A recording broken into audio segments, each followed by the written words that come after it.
其实我们感谢你满满的恩典，从天上赐福给我们，让我们成为你的儿女。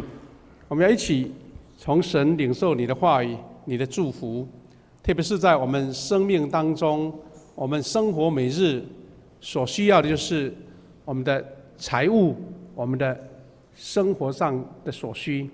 神有美好的旨意跟教导，让我们基督徒都能成为神所命定，在这个世上，因为有美好的财务管理，成为神所祝福的百姓。我们透过你的话语来学习，求你让我们以谦卑的心来领受，也从上帝的圣灵的感动，让我们知道怎么样做才能符合神的旨意。我们这样祷告祈求，奉耶稣基督的圣名，阿们。弟兄姐妹，我们在这2-3个月呢，要陆续一个总主题，叫做上帝国的经济学哈。大家也知道说，经济学这3个字不是学理上的经济学，而是说我们怎么样从圣经里面的教导来面对我们基督徒，其实所有人哈，我们在生活上脱不了关系的，就是我们财务、我们的钱财、我们的生活所需，因为这个是心理学家 Maslow 他所讲的人类的第一层的需求。你第一层的需求没有足够，其他的大概都不用讲了，因为其他的学习满足除非说在这个很贫穷的社会，大家已经没有什么好追求的啦，所以他们会转移到精神的层次。但是一般的社会呢，人是基本上是从自己身上所拥有的财物成为一个满足之后，你才会去追求另外一个境界。那既然这个是我们基督徒或是一般的人所必须面对的，我们怎么样从圣经里面得到最明确而且是非常健康的教导？这是牧师借着这5-6个系列要跟大家学习的。那我们的经文呢，等一下我们一起复习哈。我们今天的主题是我们有富足跟丰盛，那目的是为了什么？神为什么要给你富足跟丰盛？目的是要你承担他所托付的使命。所以上帝国的经济学的系列的信息呢，我们要先再一次厘清这个重要的原则，跟我们一般属世的或者我们在社会上所理解的财务丰盛有什么差异，有什么样我们必须要去很清楚的区隔的部分。那后续的我们要来复习，我们在10月的时候，因为我们有很多不同的节日了哈，所以我们就把那个主题呢换了2个段落来学习。那上帝国的经济学有什么样重要的原则呢？牧师把它归纳成这4项，大概你就可以了解说跟我们一般所想的有什么差异。第一个，请记得跟确认，丰盛跟富足是上帝的本质，是他的本意。所以没有人用什么样的理论去否定说上帝就是单调一致的，没有。上帝给这个世界大自然的创造就是生命的多样化。我们看到这个世界在运转的时候，整个大地所产生那个丰富的生命多样化，这个就是上帝的创造。那既然你承认这个上帝丰富多样，你在生命上怎么样去领受？那这个是很重要的事情。所以我们常常喜欢看国家地理频道啦、Discovery 啦，或是公视，有很多非常棒的一些野生动物、大自然的影片。你会发现说，哎呀不得了！我们人类穷一生的精神去探讨，都没有办法没有办法完整地掌握到底这个世界有多少的物种，这个世界有什么样美好的那个花卉还有那个树木、森林它怎么样在那么艰难的环境成长？那这个都是神特别的旨意所以你如果看见这个大自然，看见生命的多样化，我们台湾呢，现在很多人在注意我们那个花豹。我们的这个黑熊，你就发现说，台湾那么多物种，神把它放在这个地上的，那这个就是神的本质，它的丰盛。那圣经上也一直在谈这件事情，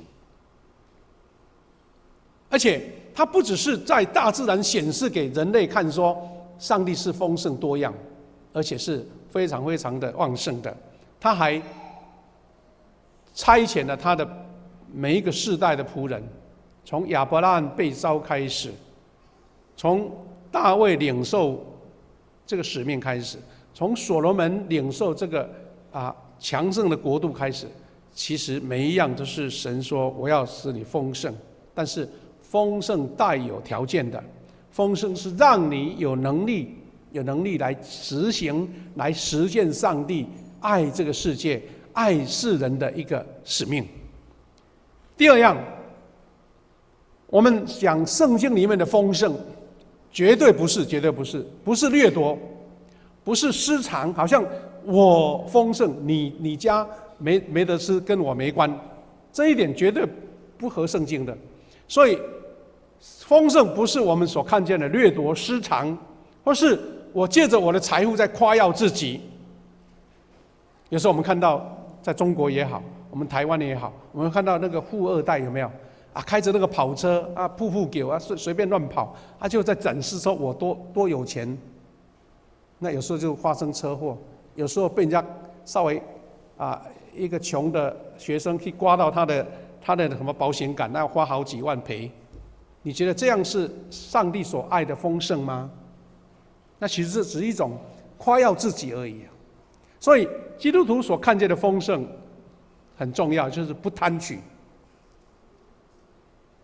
不是用毁坏来贪取的。其实我们现在很多人在做检讨，这个世界我们表面上好像什么东西都有，科学发达到这种程度，但是世界的这个地球的暖化，整个亚马逊的森林被烧得精光，这个是神所旨意的吗？你从那边赚取的金钱财富是神所乐意的吗？你是把整个塑胶垃圾丢到海底里面，让很多鱼种来吃下去，然后吃到你身上，这是上帝的旨意吗？我想绝对不是，因为这个是你是迫害了大自然来赢取的，所以不是掠夺，不是私藏，不是炫耀，而且你不能因为贪欲、毁坏、偷取来达到你丰盛。第三个，我们知道丰盛富足跟我们所看见的属世的浮夸的湖面的兴旺是不同的，所以呢，我们其实不要说基督徒了，一般人都看不惯，对不对？有些人财大气粗，好像显露出有钱能使鬼推磨，有钱什么事情都能解决，那种态度绝对不是基督徒的丰盛。所以呢，奢侈浪费更不是。有人出入一趟餐厅吃个好几万块、十几万块的鱼翅宴，你觉得这个是神所祝福的吗？还是只是你在夸耀你的财富呢？这个也不是基督徒所看见的丰盛。最重要的第四点，基督徒的富足丰盛是带有神圣的使命。神给你丰盛，是因为你有这样的任务，你有这样的使命，你有这样的能力，所以圣经说有慷慨施舍的能力。那因为我们10月13号就讲过上半段，所以我必须要找它做一点连接了哈。也许有的弟兄姐妹已经忘了，也不一定，或是那一次没有来。10月13号我们分享的经文也是在讲这个原则就对了，这个上帝国经济学的原则。第一个，我们是因为主耶稣的恩典而富足的。换句话说，你不是自己好像一切都是我得来的。基督徒的态度是我丰盛是耶稣的恩典，而不是我自己用什么方法自己来。哥林多后书8章8到9节说，我不是要定下什么规则，而是要你们知道别人怎样热心帮助人，以此来考验你们的爱心。保罗意思就是说，我们借着别人这样乐善好施来刺激基督徒，你要同样有这样的爱心。而且他说，你为什么需要有这种爱心？你为什么要这样子能够做乐善好施的工作？是因为耶稣基督的榜样。第9节我们也读过了，你们已经知道我们的主耶稣基督的恩典，他本来是富足的，因为上帝就是富足啊，所以耶稣是富足的。但是他为什么要从天上到地面上，成为一个普普通通穿草鞋啊，走那个泥土的路？为什么要晚上睡觉没有枕头？不是因为他缺乏，而是因为他本来是富足，但是为了你们的缘故，使自己成为贫穷。那目的是要为什么？是要大家，我们每一个人因为耶稣基督的贫穷。什么这个贫穷呢？就是他愿意舍嘛，他愿意给嘛，他愿意把自己生命舍弃嘛，是这种贫穷。请问耶稣有没有办法在世上富足呢？他本来就有啦，所以他能够让5个饼2条鱼变成怎么样？变成5000人吃饱。世上的财物对耶稣来讲根本不值一提啦，因为一切都是他的。但是因为他愿意舍，就成为我们生命的榜样，让我们因为他的贫穷成为富足。好了，这句话讲到这里没有完了吗？不是啊。然后又你因为富足就学耶稣基督的贫穷嘛，这样对不对？就这种属灵的循环，丰盛的循环。所以呢，接下去圣经又告诉我们说，因为你富足是由耶稣的牺牲得来的，那你也要这样子有行善的能力。你富足是因为你有能力去关怀、去爱别人，这个才是你富足的本意。哥林多后书9章10到11节说：“那位是种子给撒种的，又是食物给人吃的上帝，他必定把你们所需要的种子赐给你们，又使它长大。是神使你的种子长大，是神给你的财物增加，不是你自己有什么厉害，是因为神在你身上所定下的旨意。他说，让你们的义结出丰丰富富的果子。所以变成说，耶稣使你丰盛，你的丰盛是造成一个更美好的义。这个义就是上帝的恩典，传福音，见证神的爱。然后你的恩典就不只是纯粹财务上的数字啦，是你在这个世界所种下一个美好的义的果子，而且也要丰收。11节说，他要使你们富足，随时有慷慨施舍的能力，使许多人因为从我们的手上接受你们的礼物而感谢上帝。这句话什么意思呢？我们从9月开始就推动了幸福小组，其实幸福小组就是这一句话的一种实践了。怎么实践？是因为你愿意给，愿意把你的时间来奉献出来，愿意让这些 based 领受到你这种爱的礼物、慷慨的能力，所以因为这样，他们感谢上帝。也许他对上帝圣经的真理还不懂，还不认识很深刻，但是因为你给的礼物，他们也会感谢上帝。这个就是传福音嘛。所以从这个字面上的延伸到整个将耶稣的爱分享给别人，这个就是我们基督徒的任务。好了，那这一句话的延伸，又我们上一次读的经文，就是你要在各样的好事上富足。你有丰盛，是要让你在好事上富足。提摩太前书6章17到19，我们10月13已经读过了。他说，对那些今世富足的人，你要警戒他们不可骄傲。请记住，今世富足什么意思？就是我口袋很有钱那一种，但是他只有现在有，将来会不会有不一定。他说，不可骄傲，不可把希望寄托在不可靠的财物上。我想在座比较年长一点的，你曾经经过，也许你在工作事业方面的起起落落，你会发现说很多财务看起来好像很实在，其实有时候很虚泛。在10年前，世界发生金融风暴，很多人银行的数字突然间消失掉了，很多人投资股票全部都变成变成壁纸。牧师以前在教会里面曾经有碰到过，有教会的同工，他觉得说，我应该把这个钱存在一个比较收益比较多的债券上面。那很多人会做这种事，对不对？而且他也是蛮专业的，很常接触这个呢。但谁晓得说，竟然银行倒了啦！银行也会倒但后来他通知你说，对不起，这个倒了，已经被新加坡的一间银行接收了，所以你的债券归零，没办法还给你。那个时候真的是遇到很大的风暴，全没了，债券都没用了。所以保罗在讲的就是这样子，你不要靠今世的财物，而且他说要怎么样？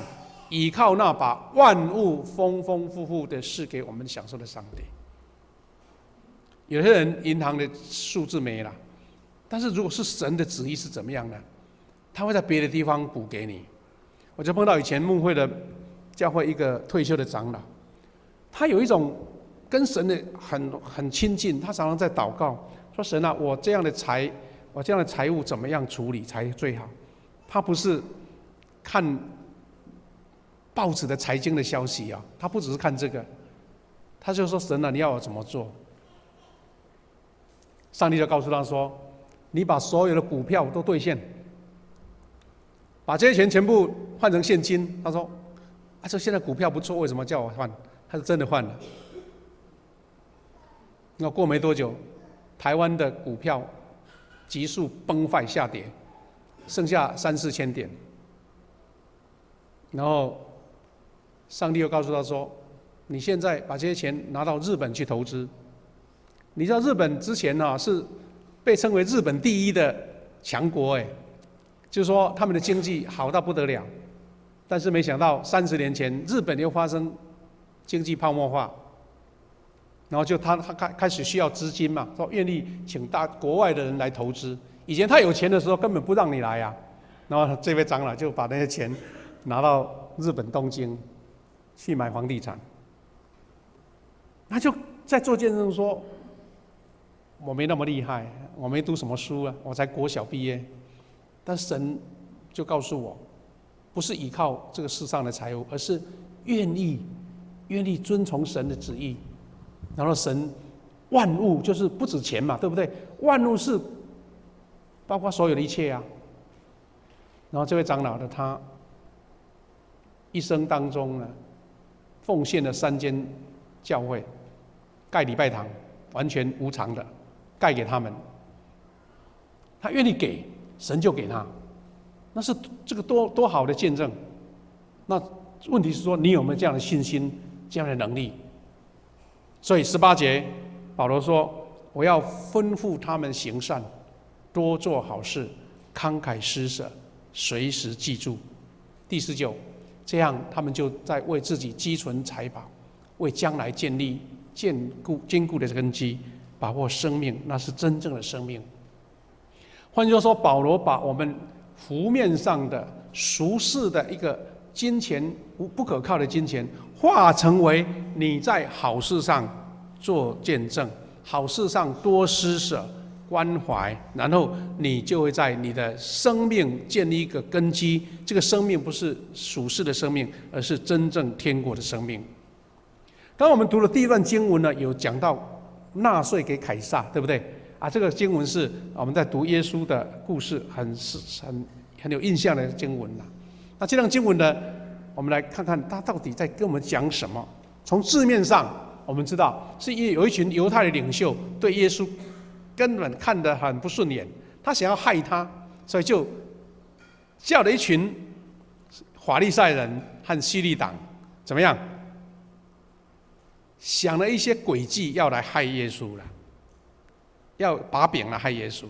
然后14节说，他们就故意来高举耶稣，称赞耶稣，说：“老师啊，我们知道你是诚实的人，不管人怎么想，也不看情面，很忠实的把上帝的道教导人。这个对啊，给耶稣赞美啊。但是话里藏刀了，两面刃，他们接下去的话就露出来了。他说：“请告诉我们，向罗马皇帝凯撒纳税是不是违背我们的法律？”这句话是很厉害的，因为犹太人的信仰里面，特别是他们被罗马统治，本来在普遍这个民间就有一种说，怎么样去抗拒罗马政府？如果不缴税就是一种抗拒，对不对？很多人呢，在看到这个有时候政府的施政不好的时候，就抗税来表达他们的不满嘛。那何况罗马政府来统治这个犹太人，他们更不满，所以他想要调耶稣说：“大家都普遍不满，你是不是也赞成啊？”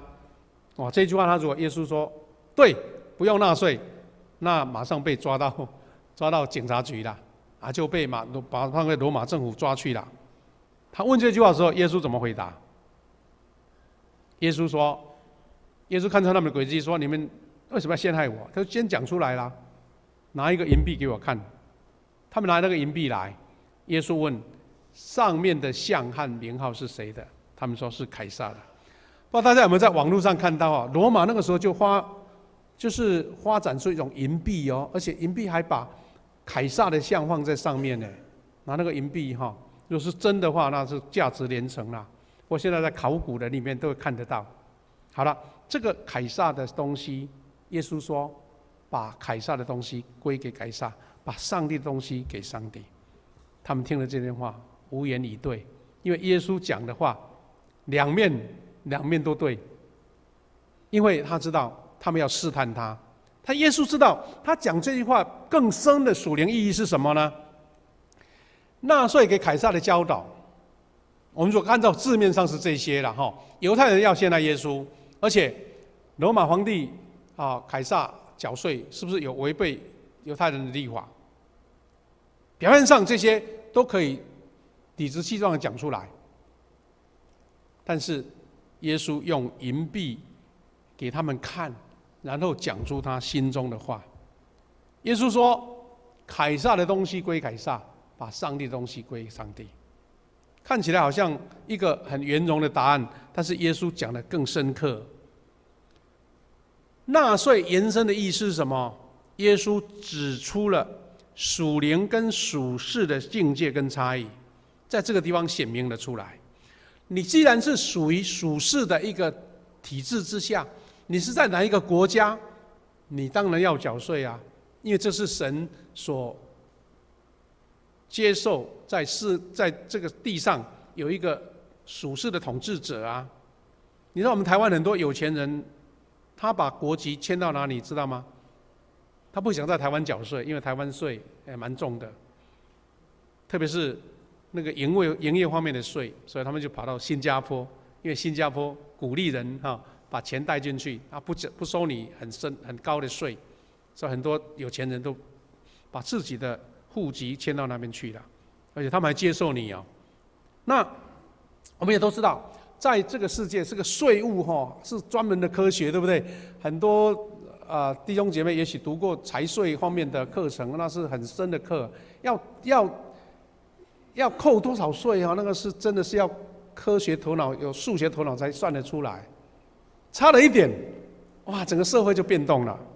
所以呢，耶稣讲的这句话是不只是回答这些法利赛人，其实他要告诉我们，属世的钱财浮夸不可靠。但是因为你是属世的这个制度，你必须要纳税。但是呢，从基督的眼光来讲，纳税还不够，是你要有上帝给你的恩典。所以这个纳税给凯撒跟奉献给上帝是两个不同的世界。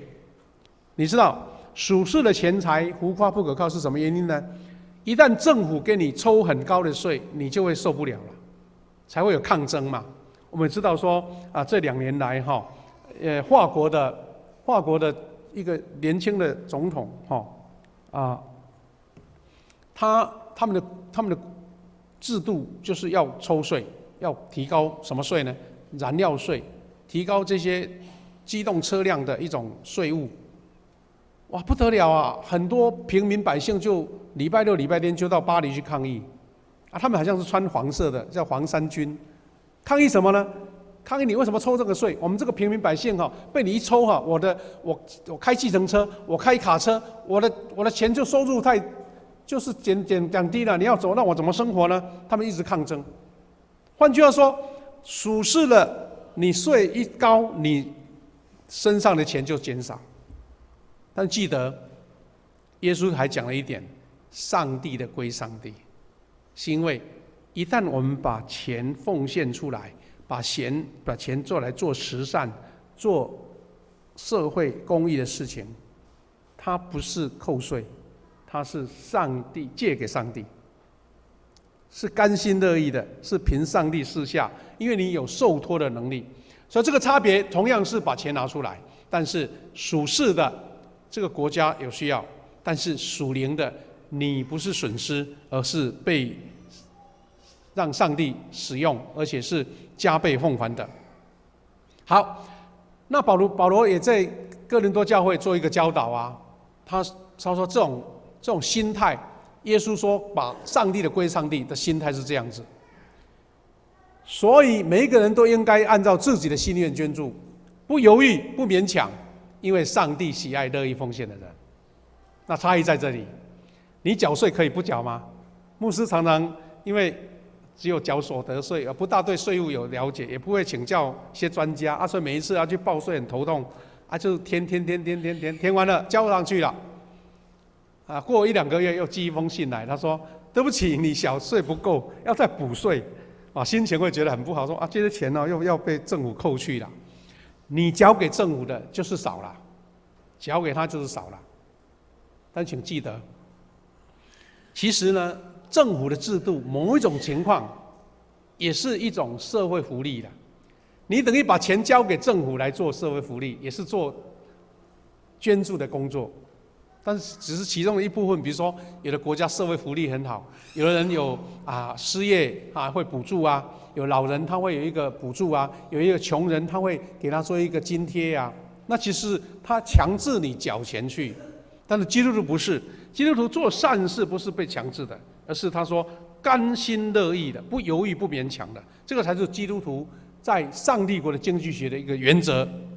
所以保罗说，上帝会更加丰富的赐给你们。丰富要干嘛？是让你不但自己充足有余，上帝让你充足有余，然后又有能力做善事，这个才是神最美好的设计。我不知道说，如果政府有一天做到这种程度我们还甘心乐意把钱拿出来，那这个属世的没有那么简单，因为国家政府不会补贴你不会多给你，但是上帝是跟你借钱，神要奉还给你。所以圣经这样说，圣经上说他慷慨救济穷苦人，他的仁义存到永远。你看永远是什么意思？你做的这些事不是一笔勾销，船过水无痕，不是啦，是人力会存到永远的。那是跟纳税给凯撒天差地别，对不对？所以我们从这样的信仰，从这样的信念出发，我们就接续10月13我们讲的前段，我再做一点简单的这个归纳。10月13的信息说，第一段是财务丰盛是上帝的命定，我们讲了3个段落。第一个在10月13已经讲过，我们在复习说一切财物是上帝所赏赐的，这是第一个。第二个是上帝定义是说上帝没有其他意念，他就这样子做，要使我们丰盛。第三个是丰盛的意涵是一切所需用的都充足，那才叫丰盛。所以请不要去比较，一个人他可能收入一个月10-20万，但他每一个月都在缺钱，但是我收入了可能几万块，但是我都有余呀。所以这种有余的才是丰盛，而不是他赚多少。还有第二个段落，我们曾经提到说，那我们基督徒有丰盛是上帝的旨意，为什么我不丰盛呢？请记得不要犯这种毛病。这5个毛病你犯了，又要又要去埋怨上帝说为什么我不丰盛？那这个是财务不蒙祝福的原因。第一个，不务正业，游手好闲；第二个，因为私欲。刚我们讲了，你是贪取的，你是损坏别人来损人利己的啊，不因私欲来追求财物。第三个是以不当手段来得财力，跟第二个差不多了哈。第四个是随意的浪费，入不敷出，月初就把月底的花光了。第五个就是为忧虑，为明天忧虑，那这些是不蒙福的原因。那所以我们因为这样子，我们要做上帝财务的好管家。这些主题我们曾经都提过了，我们做一个复习。第一个，要做上帝财务的管家，第一个是认定上帝才是财务的真正的主人。历代志上29章16节，这是一个祷告，说：上主我们的上帝啊，我们把这一切财宝带来，要建造一座圣殿，好荣耀你的圣名。这一切都是从你那里来的，也是属于你的。换句话说，大卫他收集了全犹太人，全以色列，还包括黎巴嫩那些非常棒的那个建材都收集来了，然后跟神祷告说：这个不是我们多厉害，我们多厉害，能够收集这些财物要来盖圣殿，因为说这一切都是上帝所赏赐的，这是基督徒的概念。好，第二个，超过生活所需的财物都是上帝的托管。换句话说，神给我们一个基本的生活所需。也许以前是农牧渔耕的社会，我走出我的家门就有地方可以采那个菜，去种稻米，我去抓鱼，也许是猎捕一些动物，我在家里面就吃饱了，我的一生就是这样过啦。有人一生就这样过啦。那也许要积存一点粮食，整冬天的时候来使用。它是额外的是什么？额外的是上帝交给你代管的，而不是你拥有的。这是基督徒跟一般的人观念不一样的地方。所以哥林多后书9章10到11节，那刚刚我们读那一段已经读过，我们就时间的关系，我们跳过来到11节。他说：他要使你们富足，随时有慷慨施舍的能力。所以换句话说，神给你这样的恩典，是让你有能力来为他做善事。神交代你做这件事情，所以才使你丰盛。如果你丰盛又收藏自己用，去炫耀，去奢侈，损人不利己。上帝说，这种丰盛不是我要的丰盛。所以他说，因为这样让人家因为你的礼物来感谢神。第三个，要成为忠心又良善的管理者。这段话我们在前面的信息里面都提过了。他在讲领5000块、领2000块，又赚5000块、领2000块的。他说：“你这是又好又可靠的仆人，你在小数目上可靠，我就要委托你经管大的数目。”这句话是每一个基督徒都用得到的，是因为你如果能够为神做好的管理者，神就多给你。多给你，当然你是要做善事，要为神做福音的工作，但是优先是让你富足有余啊，你足够了，有剩了，才有办法做善事啊。那这是神给你一个最好的一个应许跟答案。所以呢，要照上帝的旨意来管理财务，就是第一个要甘心乐意来奉献。那这个我们以前已经提过，我们再做一个整理哈。所以基督徒为什么要做11奉献？其实跟刚刚讲说，我们纳税给凯撒跟给上帝就是这个意思。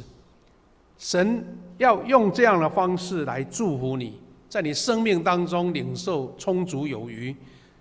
马拉基书3章10节说：“你们要把1/10的全数送到圣殿，使圣殿里有丰富的食物。我是上主万军的统帅，是我。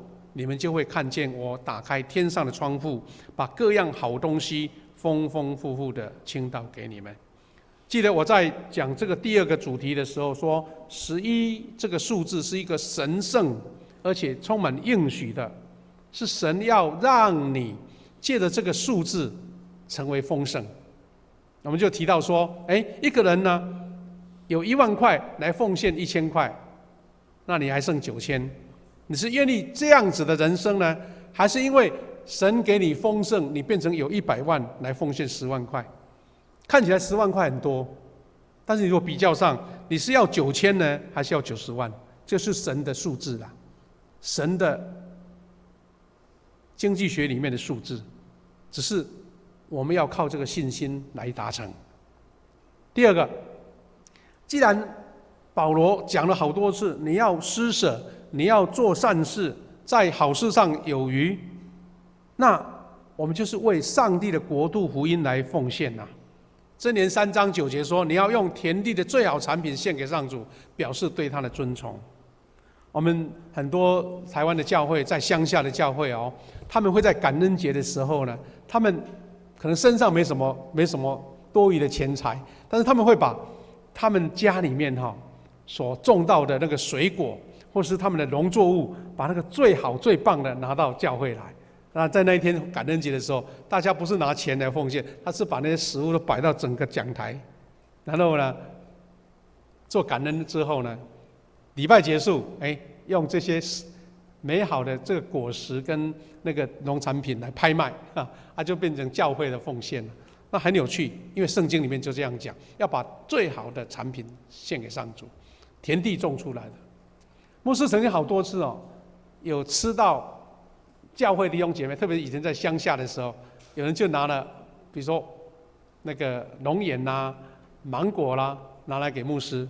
他说：“牧师啊，这个是我家今年第一次采下来的水果，送给牧师吃。”他们这个心意就是说，他们觉得圣经这样讲，把就是头产的，就是第一次生产出来的，或是最好的产品献给主。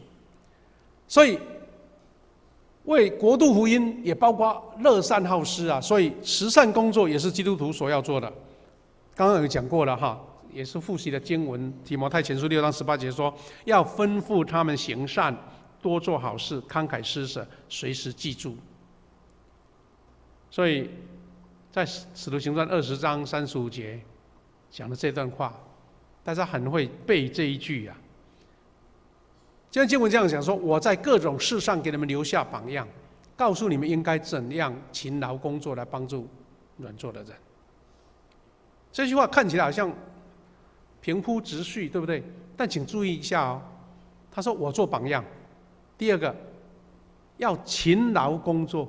他没有讲说我躺在那边我就得财务丰盛，然后我有能力帮助别人，那谁不会啊？我也会躺啊。问题是说，你要认真勤劳工作，借由你的付出努力，你有能力来帮助软弱的人，这是神的原则啦。请记得，不是平白得来的，是你会管理，会努力工作，会发挥你的专业，然后让你财务丰盛。而且还记得主耶稣讲过这句话，他说：“施比受更为有福。”这一段话是我们常常拿出来用的一个金句，施比受更有福。你是愿意有能力丰盛，能够施舍别人、帮助别人呢，还是你是想伸着手，老是要给人家要呢？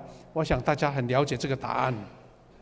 第四个，我们说我要丰盛，除了要减少那些毛病那些不祝福的毛病以外，他还要以主为中心的财务规划。他说：“当你的心态讲到说这个钱是我赚的，哇，谁能敢管我？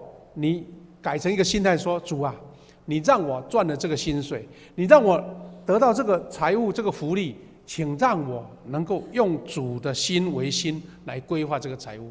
那你的规划就被神所祝福了，因为你是用神的心来管理这个财务。”箴言21章5节说：“计划周详的人富足，行为冲动的人贫苦。”今年的经济学诺贝尔经济学奖，他们研究一个主题，得奖者他们在研究说为什么人会贫穷，很有意思哈。我虽然没有看到他们的研究的那个论文报告，但是我说，真的耶，为什么有的人就一直贫穷？他说有原因的，要么就是社会的因素，要么是个人性的因素。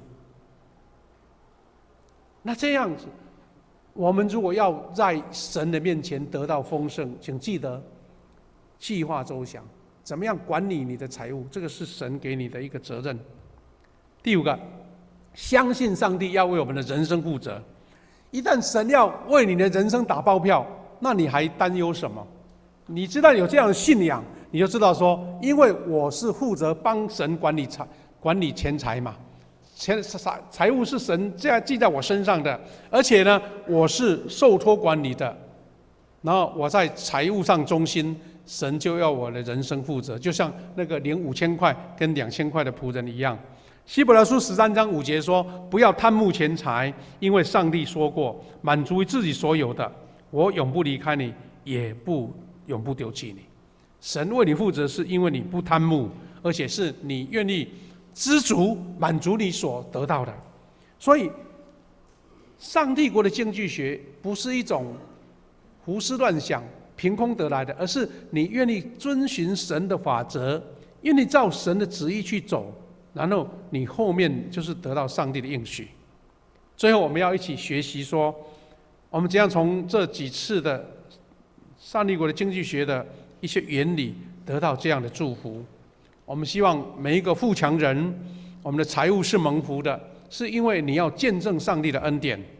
所以祝福每一个富强人。第一个，因为你愿意慈善跟救助，就带来你丰盛的生命。因为这个就像凯撒归凯撒，上帝的归上帝。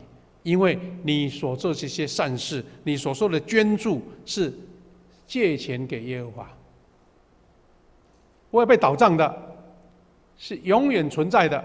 第二个，每一个人都受装备，成为有受托能力的管家，这个是我们的责任，你要努力去达成，因为你有上帝所示的托付的管理钱财的智慧跟能力，你就能达成神所差派的使命。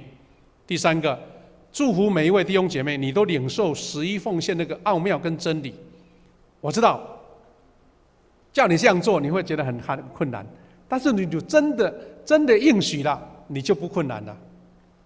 其实牧师也不是夸耀自己，因为我是一个传道人，所以从我第一天上任成为牧者之后，每一个月领到谢礼，无论是多少，那一定是11奉献先挪出来，而且是第一个月领到就第一个奉献。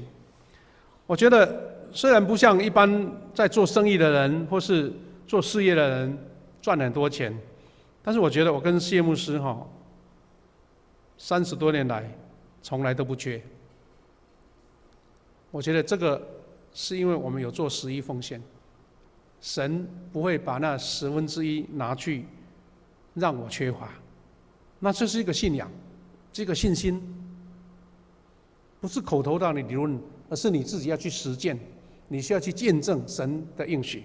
第四个，人人领受从贫穷到富足的灵，你的财务蒙福，你是要为主做见证。这个秘诀你一定要是重新自己去实践，你才能够领受。这一个就像今天的主题，我们每个富强人，我们的教会都领受了丰盛富足，你承担了这个救助的使命。我要最后讲一个我们自己教会的见证，而且是活的见证，是现在的见证。每一个，特别是在教会这几年来你自己领受的见证。上帝国经济学最美好的见证就是我们富强教会建堂。只要你是3年前来教会，你都领受了这个祝福了。因为我们昨天呢，我们的硕宏长老他来负责介绍我们教会建堂的经过，给那个高雄来的一个民族教会他们的长子跟牧师来，我们就跟他介绍我们教会怎么建堂。那我赶快把这个资料借来用。说2005年14年前，我们教会开始启动建堂的时候，我们会计算一算，我们教会剩下的钱有多少呢？预备要建堂的只有179万。那再把教会那大概20-30年剩了484万，就是说会有的奉献，对不对？我们用剩了就把它累积，那加起来大概600万，600多万。但是感谢神，经过了多少年呢？经过了12年，我们竟然能够达成9066万，大概原先的钱的13倍、0.5倍。为什么要这样见证？是因为神在我们的教会的建堂里面，见证了刚刚牧师所讲的所有一切上帝国经济学的原则。因为我们乐意给，因为全部的经费都是会有奉献的，那些钱从哪里来？从你的口袋来啊！但为什么能够变成9000多万？而且没有一个奉献的弟兄姐妹说：“牧师啊，我因为奉献要建堂啊，我家缺米耶，要不要给我一点米吃啊？要不要给我一点菜啊？”没有，而且是13倍哦，不是加倍奉还。那既然你在这件事情参与了，我想每一个基督徒都领受这样的祝福，期待这样的祝福永续的在我们教会的弟兄姐妹身上。那这是昨天苏龙长老给我们这个报表，基金报表。2005年多少到2017年，就刚刚牧师讲那个数字。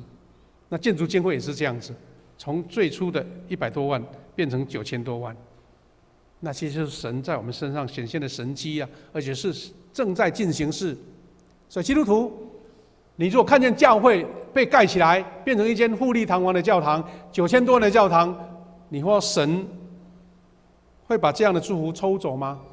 因为是每一个基督徒都领受到了。最后一个结论，我们用我们教会的名称来做见证。牧师教会的办公室有一个横条挂幅，叫做富强的教会，丰盛的生命。如果有人来挑战说，牧师啊，这个不合圣经，那请你先给我解释说，为什么要叫富强教会？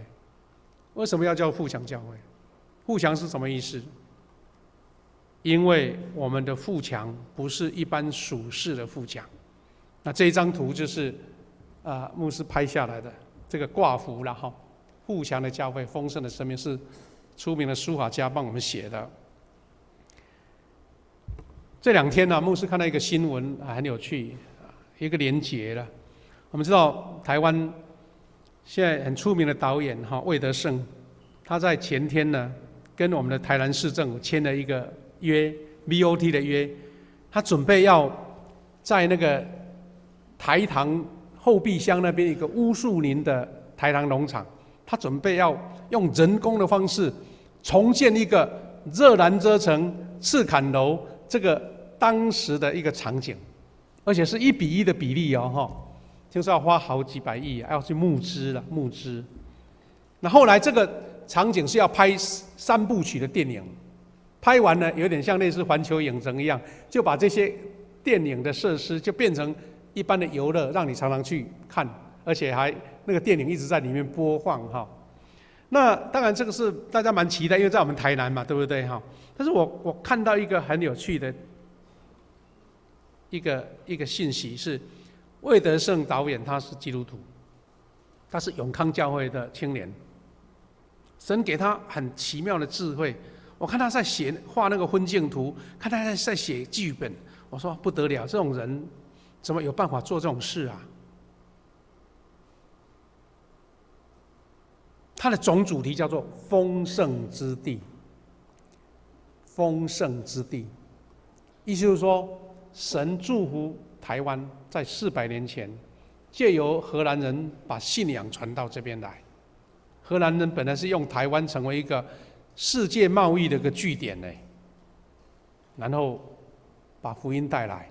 所以昨天在那个佐证教会，这些希拉雅族的后裔，他们在庆祝福音来台392年，392年，他们在那边做庆祝。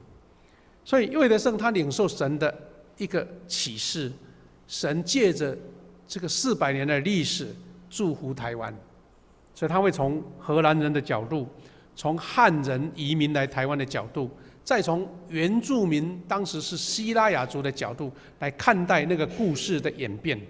我们期待说这个投资能够成功，因为真的是大手笔的哈，没有一个导演敢这样子做了他说拍一场电影花了好多钱，给在戏院看了2-3个礼拜就收起来，太可惜了。他用这种方式要让台湾被世界看见。丰盛之地，富强教会，神给你的启示是什么呢？